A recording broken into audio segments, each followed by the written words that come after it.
त्यामुळे आपल्या महादेवाला वेगळीच रंगत आली आहे. आता सगळ्यांची शिवरात्रीसाठी जय्यत तयारी चालू झाली आहे. सगळ्यांना शिवरात्रीला काही ना काही करायचं आहे आणि हळूहळू आमच्या महादेवाला भाविक भक्त वाढत आहेत.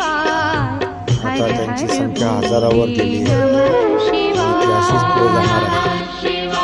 कर्म करीत राहिलो तर काही ना काही होतं. दगडाचा वापर